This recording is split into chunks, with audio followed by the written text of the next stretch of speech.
Sorry class शायद किसी ने एग्जिट कर दिया था तो क्लास एंड हो गई, ठीक है। किसी ने एग्जिट फॉर ऑल कर दिया तो क्लास ही एंड हो गई थी, सॉरी। हम आते अपने सवाल पर। हमारा सवाल जो था यहाँ पर थे, हम बात कर रहे थे कि चोल वंश जो है इस युद्ध में शामिल नहीं था। अगला सवाल 10 नंबर का आपका जो है, इसे पढ़िए और आंसर करिए। त्रिपक्षीय संघर्ष इतिहास के किस काल में हुआ था? बहुत इजी क्वेश्चन है। किस समय में हुआ है, हम कौन सा इतिहास पढ़ रहे हैं उसको समझ के आप कर दोगे।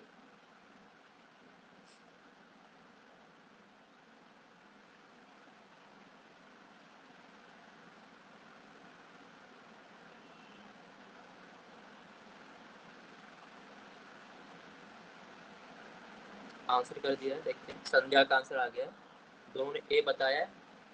अब यहाँ पर आप गलती कर रहे हो। देखो हमारा टॉपिक क्या चल रहा है, आप इसको समझो ना। मध्यकाल क्या पढ़ रहे हैं हम लोग? मध्यकालीन इतिहास पढ़ रहे हैं, प्राचीन इतिहास थोड़ी पढ़ रहे हैं। मध्यकालीन इतिहास, मध्यकाल को हम पढ़ रहे हैं। तो जो युद्ध हो रहा है ये कहाँ पर हो रहा है? मध्यकाल में। इतिहास में 3 काल होते हैं, समझ लो, ठीक है। इतिहास को 3 भाग में बांटा गया है। एक होता है प्राचीन, एक होता है मध्य, और तीसरा है आधुनिक, ठीक है। तो प्राचीन हम नहीं पढ़ रहे हैं, ना ही आधुनिक पढ़ रहे हैं, हम पढ़ रहे हैं मध्यकाल। मध्यकाल में हम पढ़ रहे हैं त्रिपक्षीय संघर्ष, हमारा टॉपिक है। तो उसका आंसर क्या होगा? डी। चलो क्वेश्चन नंबर 11, सवाल नंबर 11, इसको पढ़िए, आंसर करिए।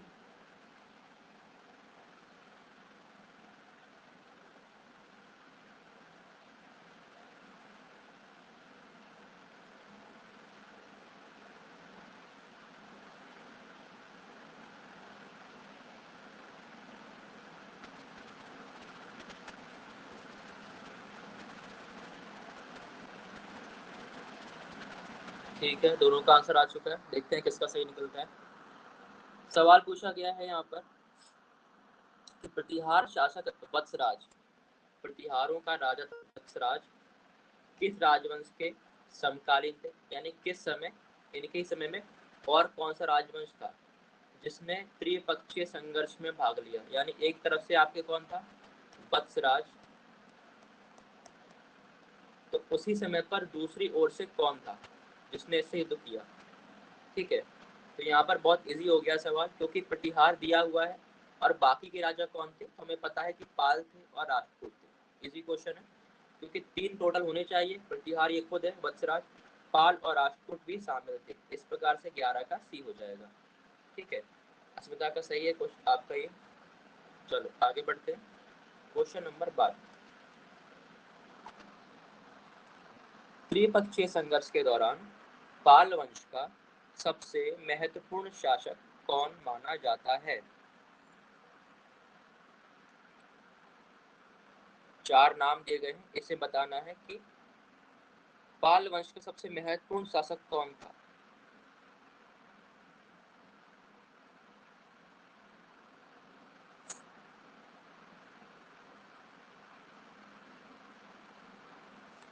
दोनों का आंसर आ गया है, डी और बी। अच्छा चलो देख लेते हैं। इसका आंसर आपका है देवपाल। देवपाल वो राजा था, किस वंश का है? पाल वंश का है देवपाल, जिसने की युद्ध किया था कन्नौज के लिए, ठीक है। तो 12 का बी हो जाएगा, जिसका भी बी था उसका सही है। चलो क्वेश्चन नंबर 13 पे आए,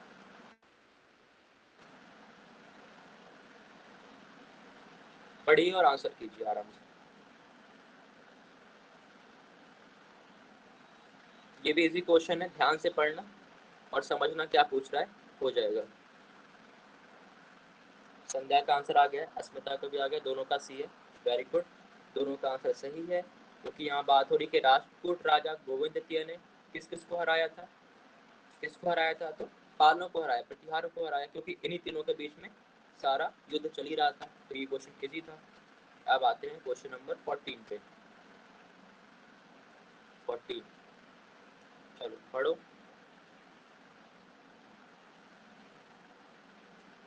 त्रिपक्षीय संघर्ष के लंबे समय तक चलने वाले परिणामों में से क्या था?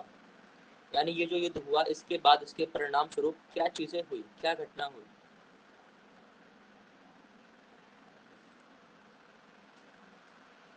बी। ठीक है संध्या। अस्मिता आपको क्या लगता है क्या होगा इसका आंसर? ए और बी कहा है आपने, चलो इसका आंसर है आपका बी या था, क्षेत्रीय शक्तियों का कमजोर होना। एक्चुअली हुआ क्या कि जब ये तीनों साम्राज्य आपस में लड़े, यहाँ पर जो थे पाल, गुर्जर प्रतिहार और राजपूत, ये आपस में लड़ने लगे तो उनका सारा समय आपस में लड़ने में ही बीतने लगा, जिस कारण से इस क्षेत्र में जो शक्तियां थी वो कमजोर हो गई। ठीक है, तो 14 का बी हो जाएगा। Question number 15।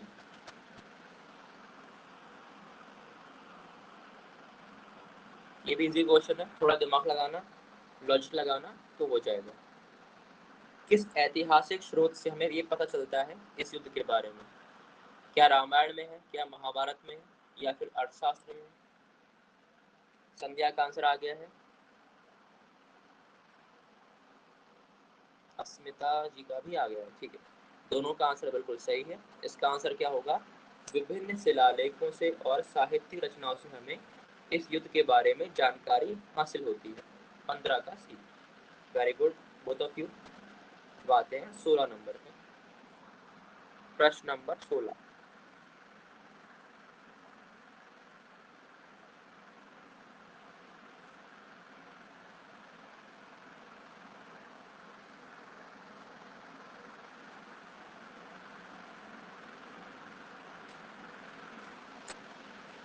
आंसर आ चुका है, संध्या जी का आंसर आया हुआ है, अस्मिता का भी सेम डी। अच्छा, लेट्स देखते हैं। त्रिपक्षीय संघर्ष में शामिल राजवंशों की प्रशासनिक संरचना की मुख्य विशेषता क्या है? यानी कि प्रशासन मतलब होता है राजपाट कैसे किया जाता है, उसकी मुख्य विशेषता क्या थी? इसका आंसर आपका होगा बी, मजबूत स्थानीय स्वायत्ता। यानी लोकल लेवल पे जो गांव थे लोकल लेवल पे, उनके पास इतनी शक्ति थी कि वो अपने सभी ज़रूरतों को पूरा कर सके। ठीक है, तो लोकल लेवल पे जब पावर दी जाती है उसको बोलते हैं स्थानीय स्वायत्ता। जैसे अभी गांव में होते हैं, गांव के प्रधान होते हैं, उनके पास कुछ ना कुछ पावर होती है गांव की देखभाल करने के लिए, तो उसे कहा गया है स्थानीय स्वायत्ता। यानी एक स्थान पर वो स्वायत्त है, वो ऑटोनॉमस है, अपनी जरूरतों को पूरा कर सकता है। तो यहाँ पर हो गया आपका आंसर बी हो जाएगा। सवाल नंबर 17।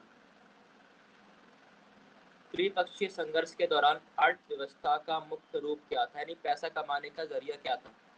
क्या लोग उद्योग करते थे, क्या व्यापार करते थे, या फिर कृषि करते थे, या मछली पालन मत्स्य पालन? क्या लगता है आपको? उद्योग, व्यापार, कृषि या मछली पालन? A B C D. संध्या ने कहा है सी, अस्मिता ने भी सी। Very good. क्योंकि इस समय आपको पता है कि जो ज्यादातर लोग इन्वॉल्व थे, ज्यादातर लोग क्या करते थे, कृषि ही किया करते थे, कृषि के अलावा ज्यादा कुछ करने को होता नहीं था। ठीक है, उद्योग वगैरह बहुत कम थे, इंडस्ट्रीज बहुत कम थी, व्यापार भी कम स्तर पे था, जो मुख्य रूप था वो था कृषि, पैसे का मुख्य जरिया था कृषि। कितने सवाल हो गए हैं? 17। 18। क्वेश्चन नंबर 18 पढ़िए और आंसर करिए।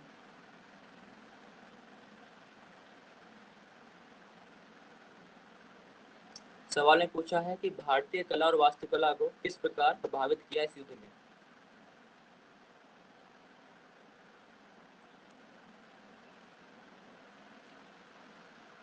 आंसर आ गया आप सभी का, दोनों ने भी बताया है। ठीक है, देखते हैं क्या होगा इसका आंसर। पहला ऑप्शन कह रहा है कि इसने एक नई शैली के विकास को रोका। रोका तो नहीं, क्योंकि यहाँ बात हो रही है प्रभावित किया, तो ये तो नेगेटिव टर्म हो गया, रोका तो ये नहीं होगा। इसने क्षेत्रीय शैलियों के विकास को प्रोत्साहित किया, ये बात सही है और यही इसका आंसर हो जाएगा। ठीक है, त्रिपक्षीय संघर्ष के दौरान तीन राजवंश थे आपके, और आप तीनों के बारे में पढ़ोगे, इनकी कला के बारे में। इन तीनों ही क्षेत्रों में जहाँ जहाँ ये पनपे, जहाँ पर इनका साम्राज्य था, वहाँ पर अलग अलग प्रकार की कलाएं या शैलियाँ विकसित हुई थी। क्वेश्चन नंबर 19, सवाल 19। चलो इसे पढ़ो, ये अच्छा क्वेश्चन है, थोड़ा दिमाग लगाना। अस्मिता ने कहा ए, संध्या ने बोला है सी। देखते हैं क्या है। सवाल में पूछा गया है कि त्रिपक्षीय संघर्ष में भाग लेने वाले राजवंश, जो तीन आपके राजवंश हैं, उनके बीच में आपस में वैवाहिक संबंध कितने आम थे। अब आप ये सोचो, कॉमन सी बात है, ये आपस में कर रहे हैं लड़ाई, ये आपस में लड़ाई कर रहे हैं। अब जब लड़ाई कर रहे हैं, युद्ध कर रहे हैं, तो क्या ये आपस में शादी वगैरह करेंगे या वैवाहिक संबंध स्थापित करेंगे? नहीं करेंगे, क्योंकि दुश्मन है आपस में। तो यहाँ पर आपका आंसर होगा दुर्लभ। वैवाहिक संबंध जैसा कुछ नहीं था इनके बीच में, क्योंकि ये दुश्मन थे, एक तरह से आपस में लड़ाई करते थे। चलो क्वेश्चन नंबर 20, प्रश्न संख्या 20, ये आपका आखिरी सवाल है। सवाल क्या है उसको पढ़ लो, फिर ऑप्शन दिखाऊंगा। त्रिपक्षीय संघर्ष का अंत किस महत्वपूर्ण घटना या शक्ति के उदय के साथ माना जाता है? यानी कि जब त्रिपक्षीय संघर्ष खत्म हुआ तो क्या बदलाव हुआ, क्या कोई नई शक्ति भारत में आई, ठीक है, या कोई नई घटना हुई? ऑप्शन आपके सामने है, पढ़िए ए बी सी डी और आंसर करिए।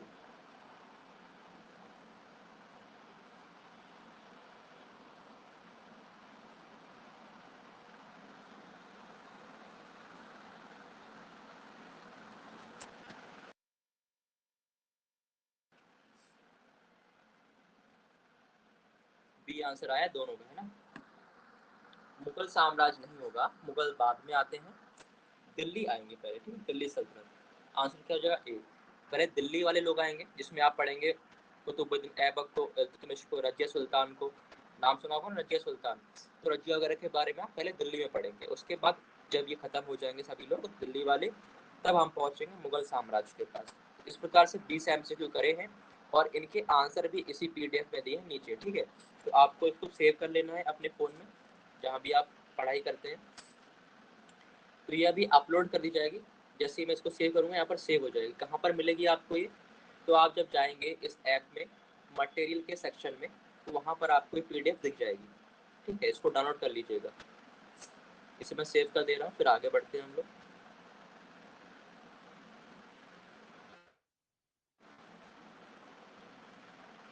अब हम शुरू करते हैं हमारा टॉपिक, आगे कंटिन्यू करते हैं।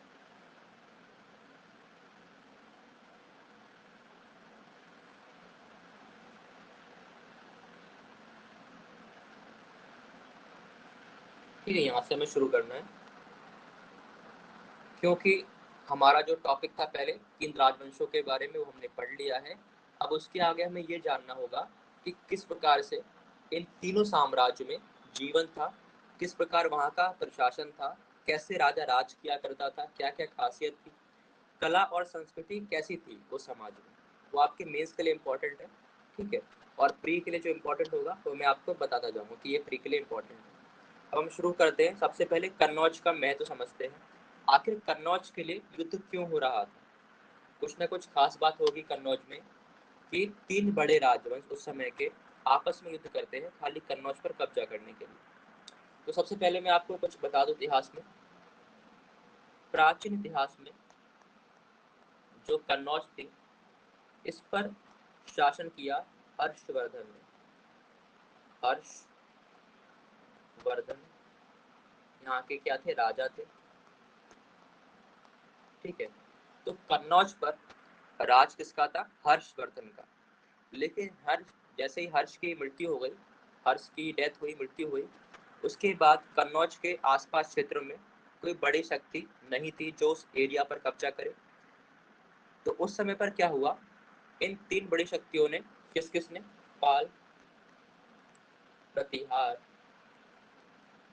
और आपके राष्ट्रकूट, इन्होंने विचार किया, तीनों ने अपने अपने मन में किया होगा इन राजाओं ने, कि क्यों ना हम कन्नौज पर कब्जा करें। और कन्नौज पर कब्जा करने से क्या होगा, कई प्रकार के फायदे होंगे, क्योंकि किसी भी काम के पीछे कुछ ना कुछ कारण होता है।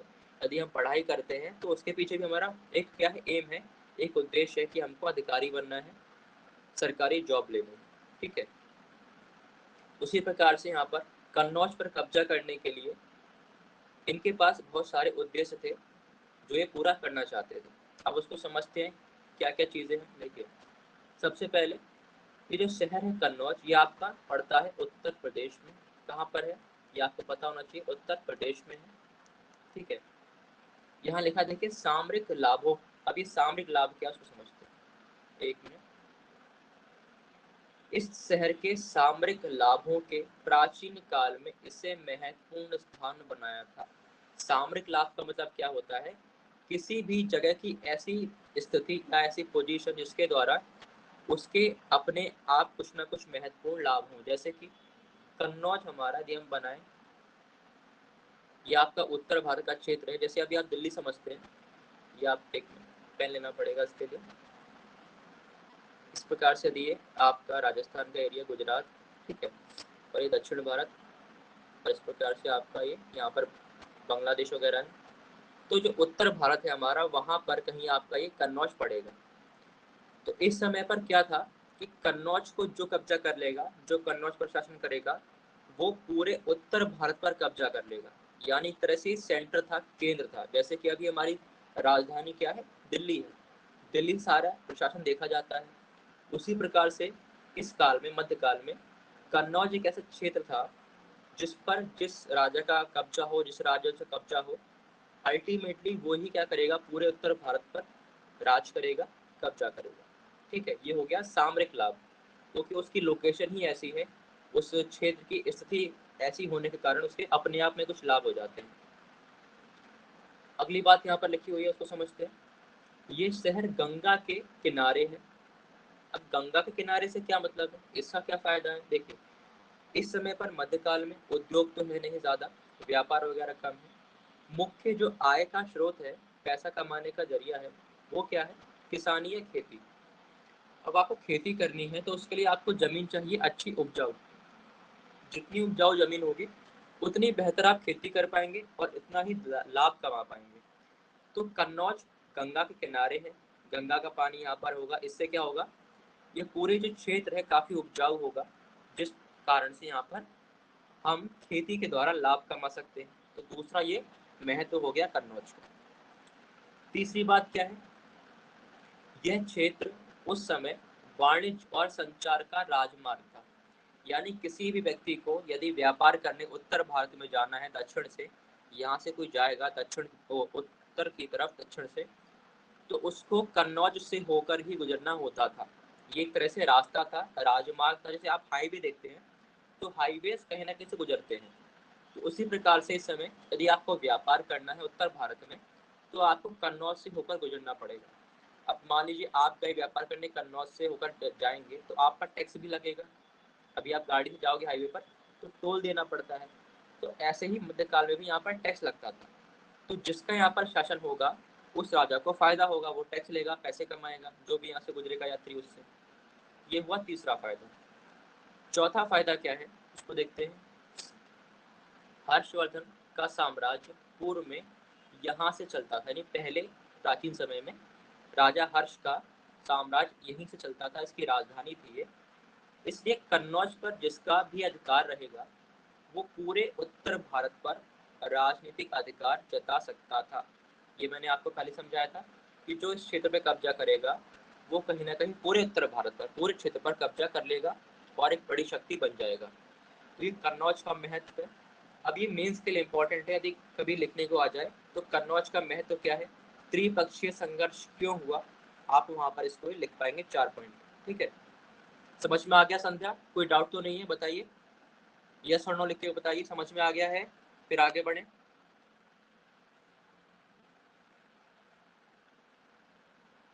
ओके, अब हम समझेंगे प्रशासन की सामान्य प्रणाली।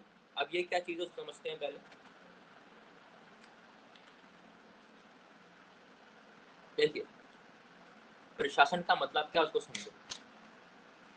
प्रशासन का मतलब होता है अधिकारियों का प्रयोग करके, ठीक है, कर्मचारियों का प्रयोग करके अपने साम्राज्य को सुचारू रूप से चलाना। जैसे कि वर्तमान में आप भारत को देखें, ठीक है, भारत एक बड़ा क्षेत्र है। अब एक इतने बड़े क्षेत्र को चलाना एक अकेले व्यक्ति के बस की बात नहीं है।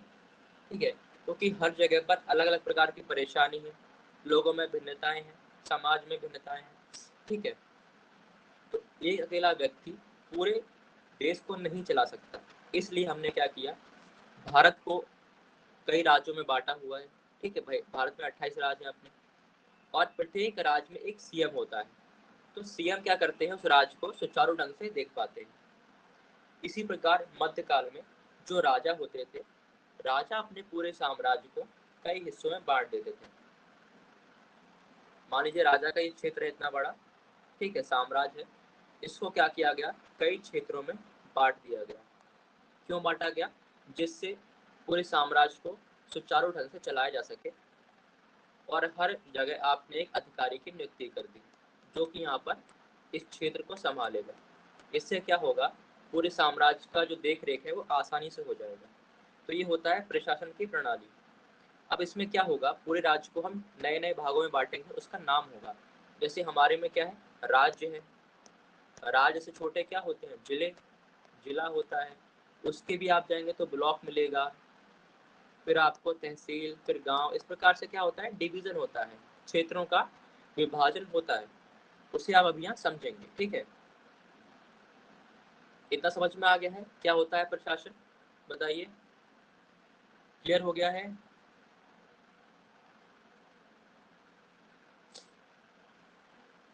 ठीक है, अब पढ़ते हैं और समझते हैं इन साम्राज्यों की जो एक मिनट, ब्लैक हो गया है, चलो चेंज कर लेते हैं पहले। इन साम्राज्यों की प्रशासनिक प्रणाली गुप्त साम्राज्य, उत्तर में हर्ष और दक्कन में चालुक्यों पर आधारित थी। यानी इन्होंने जो सिस्टम अपनाया, जो भी सिस्टम इन्होंने अपने यहाँ पर लागू किया, वो कॉपी किया था। कहाँ से कॉपी किया है, उत्तर भारत में गुप्त साम्राज्य हुआ प्राचीन काल में, उससे कॉपी किया, और हर्षवर्धन का साम्राज्य था, वहां से कॉपी किया।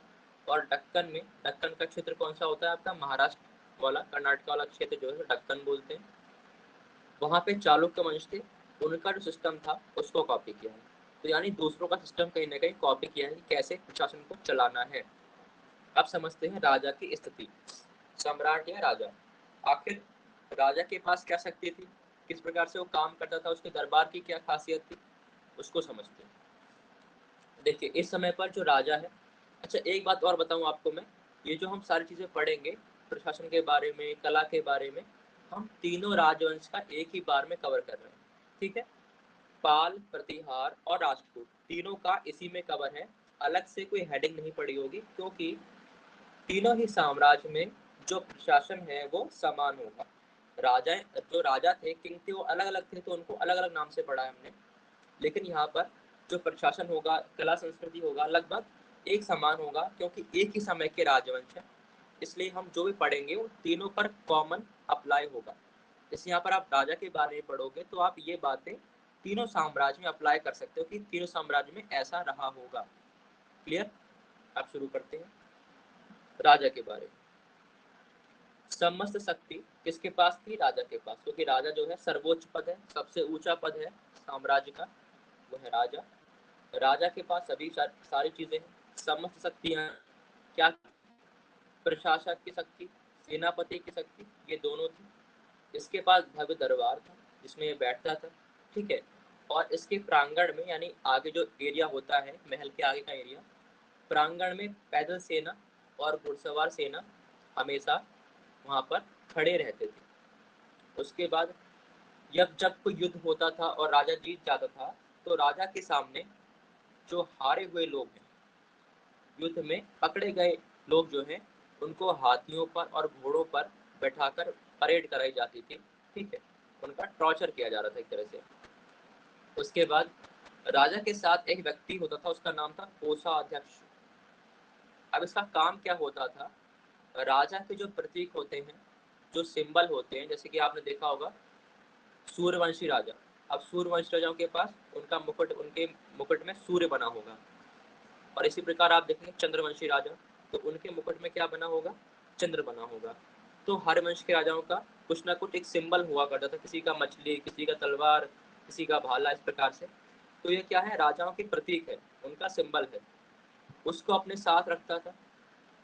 साथ ही साथ कौन राजा से मिलने आएगा, कौन सा अधिकारी मिलने आता था, कौन वहां से जा रहा है राजा के पास से, उन सभी बातों का रख रखाव उनका जो है एक तरह से रजिस्टर मेंटेन करता था ये कोषाध्यक्ष। अगली बात, राजा न्याय का प्रभावी भी होता था, यानी न्याय करने की शक्ति भी किसके पास थी? राजा के पास। तो यहाँ से हमने समझा राजा के पास तीन प्रकार की शक्ति है। एक तो है प्रशासन की, ठीक है, दूसरी है न्याय करने की, और तीसरी है कि सेनापति है, सेना अध्यक्ष है। जैसे कि भारत में जो राष्ट्रपति होते हैं, राष्ट्रपति तीनों सेना के अध्यक्ष होते हैं, उसी प्रकार यहाँ पर राजा है जो वो सेनापति है, सभी सेनाओं का अध्यक्ष है। आगे बढ़ते हैं, अब समझते हैं दरबार के बारे में। जो राजा का दरबार लगता था उसकी क्या खासियत थी, ठीक है, चलिए पढ़ते हैं उसको। जो दरबार था वहां पर केवल यह नहीं था कि आप पॉलिटिकल बातें करें, राजनीतिक बातें करें या फिर कानून से संबंधित बातें करें, ऐसा नहीं था बिल्कुल भी।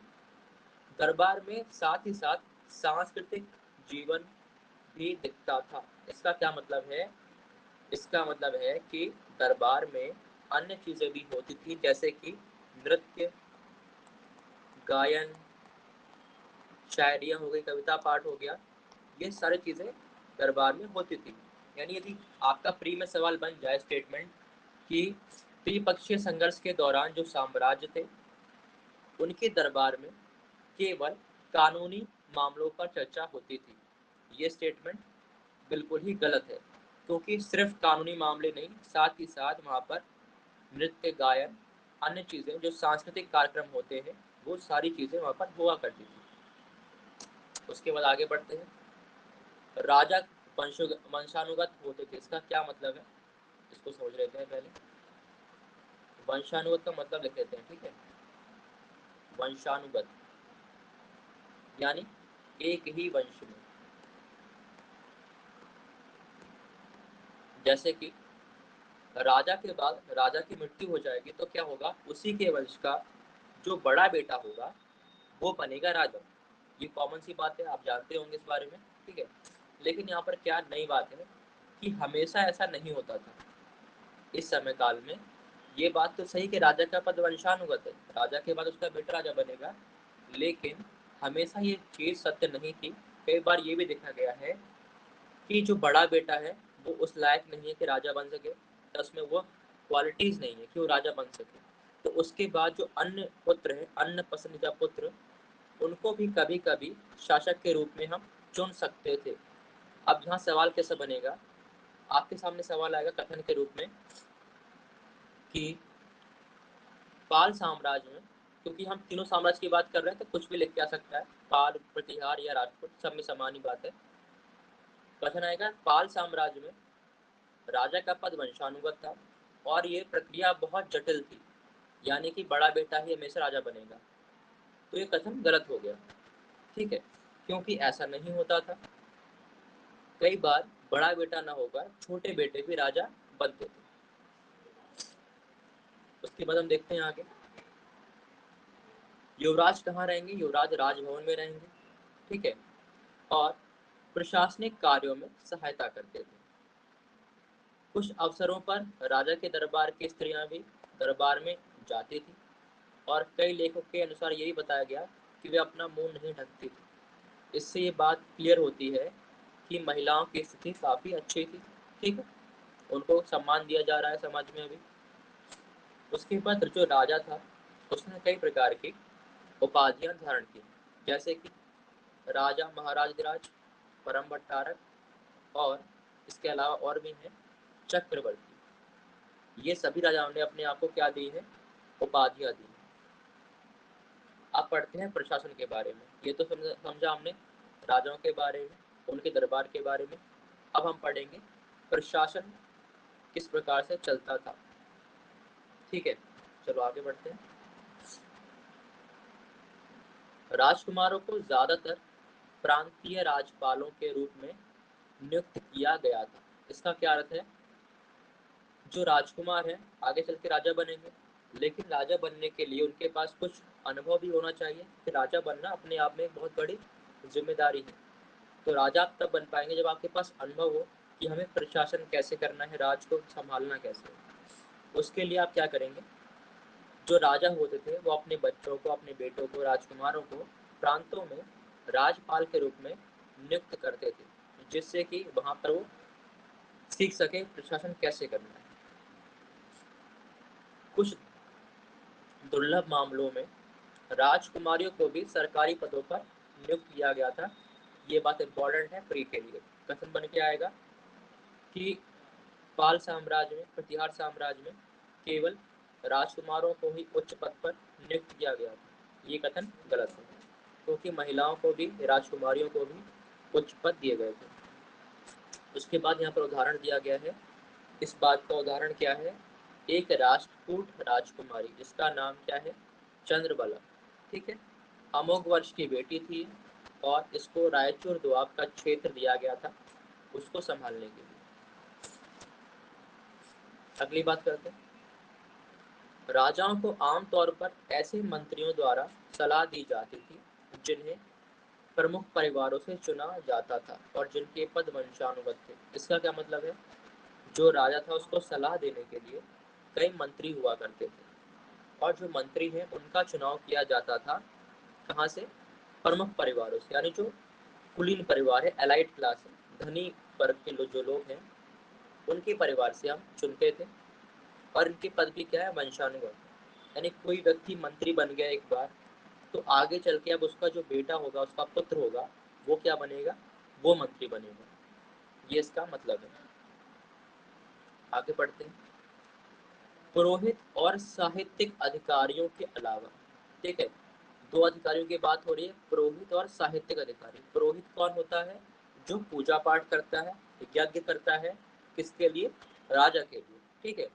और साहित्यिक अधिकारी कौन है? जो साहित्य लिखते हैं, किताबों की रचना करते हैं। इनके अलावा राज्य में जो विदेश मंत्री होगा, राजस्व मंत्री होगा, जो पैसों की देखरेख करते हैं, राजस्व मंत्री, कोष के अध्यक्ष होंगे, ठीक है, जो आप खजाना संभालते हैं, सेनापति जो होंगे, और मुख्य न्यायाधीश और दूत। ठीक है, ये सभी क्या है? मंत्री हैं। इन मंत्रियों के नाम को ध्यान रखिएगा।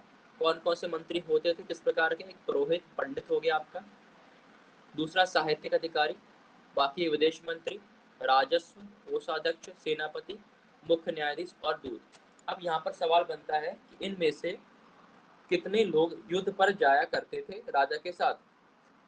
तो आपको याद रखना है, पुरोहित को छोड़कर, ध्यान दीजिएगा, जो पुरोहित है, जो पंडित है, जो पूजा पाठ करेगा राजा के लिए, हवन यज्ञ करेगा, वो युद्ध में नहीं जाएगा, क्योंकि उसका कोई काम नहीं है। वो यहाँ पर रह के अपने राजा के लिए यज्ञ करेगा। पुरोहित को छोड़कर सभी मंत्री जो है युद्ध करने जाते थे जब भी राजा बुलाएगा। ठीक है, पुरोहित नहीं जाएगा, ध्यान रखिएगा। उसके बाद बात करते हैं सेनाओं की। तीनों राज्यों में कौन से तीन राज्य? पाल, प्रतिहार और आपके राष्ट्रकूट। इन तीनों राजवंशों के पास बड़ी और सुव्यवस्थित क्या थी? पैदल सेना, घुड़सवार सेना, और साथ ही बड़ी संख्या में युद्ध हाथी भी थे।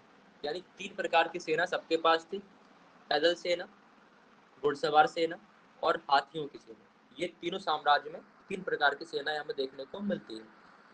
अब कुछ कुछ राजवंश में कुछ खासियत है सेनाओं की, उसको देख लेते हैं। जैसे कि पालों के पास, पाल राजवंश में हाथियों की संख्या अधिक थी, हाथी की सेना अधिक थी, क्योंकि उनका क्षेत्र है बंगाल बिहार का, वहाँ जंगल बहुत होते हैं और जंगलों में अक्सर बड़े जानवर मिलते हैं, जिसमें कि हाथी उनमें से एक है। तो उनके क्षेत्र में हाथी पाए जाते थे, इसलिए इनकी सेना में हाथी ज़्यादा थे। अब आते हैं राष्ट्रकूट के बाद। राष्ट्रकूटों के पास घुड़सवार सेना अच्छी थी, ठीक है, और राष्ट्रकूटों के पास सबसे अच्छे घोड़े थे। इसके बाद यहाँ पर घोड़ा नहीं होगा, ये मिसप्रिंट है, फिर सही कर लीजिएगा। मैं लिख देता हूँ यहाँ पर क्या होगा।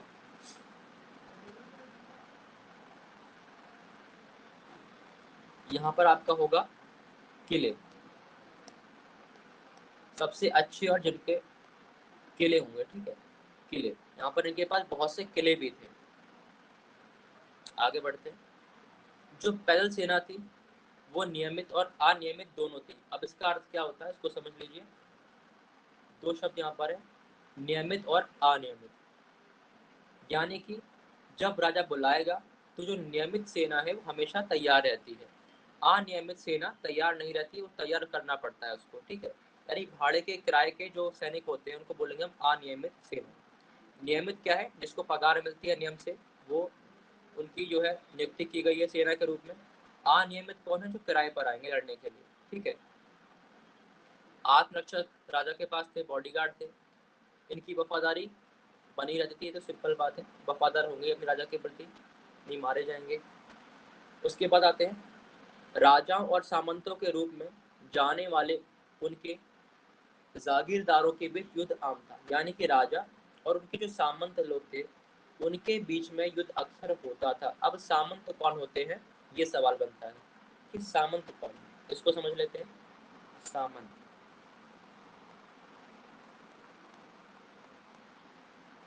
देखिए सामंत ऐसा व्यक्ति होता है, हम लिखते हैं जैसे आपका ये राजा है और ये कोई व्यक्ति है, ठीक है, कोई व्यक्ति है ये राजा और व्यक्ति। राजा इसको देगा जमीन और ये व्यक्ति देगा राजा को सेना बदले।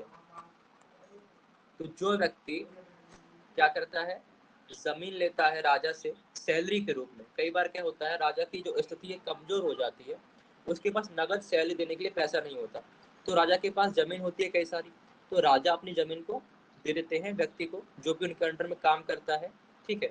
उसको जमीन दे दी उसने, राजा ने। अब उस व्यक्ति की जिम्मेदारी क्या है, क्योंकि उसको जमीन प्राप्त हो गई है, अब उसकी जिम्मेदारी है कि जब राजा को आवश्यकता होगी तो राजा को सैन्य सेवा प्रदान करे, सेना दे, ठीक है, युद्ध में। तो ऐसा व्यक्ति जो राजा से जमीन प्राप्त करता है और बदले में राजा को सैन्य सेवा या सेना प्रदान करता है, उसको बोलते हैं सामंत। उसको कहा गया है सामंत, ठीक है। इसको याद रखना, ये वर्ड बार बार आएगा पूरे इतिहास में कि सामंत क्या होते हैं। आगे बढ़ते हैं हम लोग। जागीरदार स्वागत रूप में सेना में शामिल करते थे और वफादारी के सामान्य दायित्वों के बंधे थे। एक निश्चित शुल्क अर्पित करते थे, सैनिकों के एक हिस्से की आपूर्ति करते थे और जरूरत या विद्रोहों के हमले के समय राजा के साथ जुड़ते थे। वही जो आपको समझाया है उसी को यहाँ पर लिखा गया है। ये जागीरदार है, इन्हीं को जागीरदार कहा गया। ये जो व्यक्ति है जिसे सामंत कह रहे हैं, यही क्या है, जागीरदार। क्योंकि जमीन जब मिल जाती है, इस जमीन को बोलते हैं जागीर। तो क्या काम था इसका, सैनिकों के एक हिस्से की आपूर्ति करना है, राजा को सैनिक सेवा प्रदान करना, ठीक है। और जब विद्रोह होगा तो राजा के साथ ये जोड़ता था, राजा की हेल्प करता था, सामंत उसे कहा गया। आगे बढ़ते हैं। पाल और राष्ट्रकूट, ये दो राजवंश थे जो आपके, इनके पास नौसेना भी थी, लेकिन इस बात पर हमें विशेष या अधिक जानकारी ज्ञात नहीं होती है। ऐसा कहा गया है इतिहासकारों ने कि पाल और राष्ट्रकूट के पास नौसेना थी, नेवी थी, लेकिन इतिहास में इसकी जानकारी हमें कम मिलती है। तो इस प्रकार से हमने आज क्या समझा है, हमने समझा राजा के बारे में, राजा की स्थिति क्या है, दरबार के बारे में समझा, उसके क्या खासियत है और उसका प्रशासन कैसे होता है वो समझ लिया है, ठीक है। और हमने स्टार्टिंग में क्या पढ़ा, कन्नौज का महत्व क्या है, कन्नौज के लिए युद्ध क्यों हो रहा था। तो इन टॉपिक को आपको रिवाइज करना है। ये पीडीएफ अपलोड कर दी गई है आपके यहाँ पर ऐप पर, स्टडी मटेरियल में आप जाएंगे वहाँ आपको ही मिल जाएगी। आज के क्लास को इतना रखते हैं, ठीक है। इसके बाद हम बाद में कंटिन्यू करेंगे। Thank you everyone, thank you for joining me. Good evening everyone. Class को एंड करते हैं।